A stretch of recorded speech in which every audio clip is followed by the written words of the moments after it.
It's time for your mix of movers and shakers, of doers and makers. It's time for Funko Fun Chat. Today's guest. This web personality covers reviews of movies, releases, and events. He's Straw Hat Goofy. Well, I am Juju, aka Straw Hat Goofy. A lot of people may have seen my face on TikTok. You know, I might have talked about a movie that you like or a movie that you didn't know about. I break them down, I analyze, I point out Easter eggs, and I just overthink everything about movies. Well, my best friend kind of gave me that name, and it was because that during that time I was binging One Piece. And so everyone, if you know One Piece, the main character is Straw Hat Luffy, and he's one of my favorite characters, like in all of fiction. And then at the same time, I'm a huge fan of a Goofy movie. And so he knew those two things, and just, you know, we were just kind of kidding around, and he just said, okay, whatever, Straw Hat Goofy. And I kind of looked at him and said, say it again. And then, you know, Straw Hat Goofy was born. There's so many characters to run through now. You know what, this is gonna sound weird, but I think Hey Arnold is probably the most profound. He just seemed so earnest and very like willing to help people. Like you saw the show, he was helping adults with their problems. Just out of the goodness of his heart, never expected anything in return, right? And I just like gravitated towards that, and I just always wanted to be that. Oh, easy, Kobe Bryant. I'm a big basketball head. Yeah. You know, being in Los Angeles, the Lakers are everything. And then by extension, Kobe is everything. But there was just something about his work ethic when it came to just on and off the court, right? Obviously, he was a legend of a basketball player, but it was what happened after when he was like writing Oscar-winning shorts and, you know, taking care of his kids and being there for just whoever need, like mentoring the next generation coming up. And again, like very similar to Hey Arnold, that's something that I wanted to embody as, you know, a black man growing up in California. So Kobe Bryant has always just been, you know, the top for me. That and Samwise Gamgee. Because the thing about Sam is some people will see him as like a supporting character. I would argue that Sam is the main character of the Lord of the Rings trilogy. And it's the fact, without him, everything falls apart. Everything falls apart. Like, he went with Frodo after the Shire. He's the one who said, no, I'm coming with you, right? During when everyone kind of like formed the Fellowship, it was thanks to him that the Hobbits were getting on board.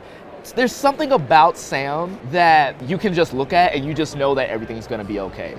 You know, and even when you push him away, he's gonna come back and do the right thing at the end of it.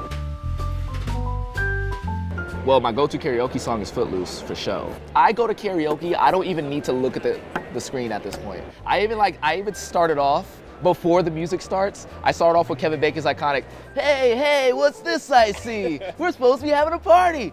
Let's dance! Yeah, I'm sorry, I love me some Footloose.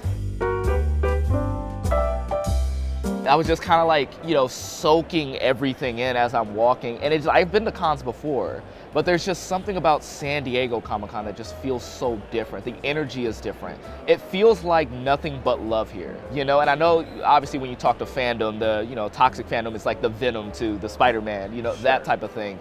But you come here and you don't feel any of that because we know what everyone has been through. We know what we're here for. We know what gets us excited. And it's really cool being in a room with thousands of people where we're all connected through this like one thing. We may be into different fandoms, but it's the love for what we love is what brings us together.